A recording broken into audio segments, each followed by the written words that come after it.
Lou Ferreira, vous êtes philosophe et dramaturge, Oui. mais d'autres passions vous animent. Quelles sont-elles?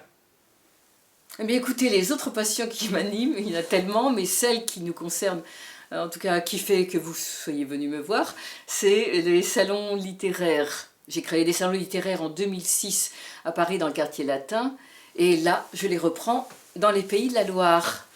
Qu'est-ce qui distingue vos salons des autres, ceux d'hier et d'aujourd'hui? Alors je pense que ce qui les distingue, c'est que je suis, comme des fois en cours, je suis professeur de philosophie, mais comme des fois en cours, je suis en tenue. Si c'est 18e siècle, je serais vêtue en 18e siècle, ou 19e siècle, etc. J'y tiens beaucoup, l'esthétisme d'antan, mais je ne suis pas passéiste pour autant.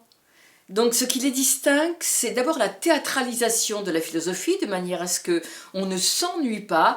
Il y a le cadre social, culturel de l'auteur que j'étudie, mais je fais en sorte que ce soit accessible sans pour autant tomber dans quelque chose de peu profond. Il faut que ce soit très travaillé. Mais en même temps, voilà, ça s'adresse à toute forme de public, social et culturel, etc. J'y tiens beaucoup, j'ai horreur de la pédanterie et de l'entre-soi. Il faut absolument que ceux qui viennent se disent on n'a pas besoin d'avoir fait tel niveau d'études, de connaître l'auteur absolument.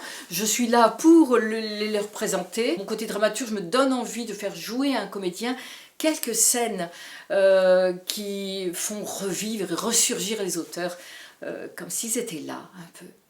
Qu'est-ce qui, selon vous, vous caractériserait le mieux en termes de défauts ou de qualité? Je pense que je suis authentique, bienveillante, réellement bienveillante.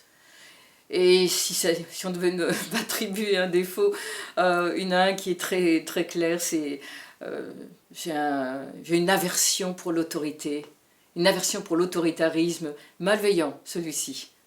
Quelles sont vos prochaines dates pour vos salons littéraires? Les prochaines dates, pour ce qui est du mois de septembre, parce qu'il y a 8 dates jusqu'en décembre, mais les prochains, c'est Guy de Maupassant au château de la Perrière à Avrier près d'Angers. Et le 18 septembre, ce sera Victor Hugo que je reprends avec plus de fougue et de profondeur au château de Roumarson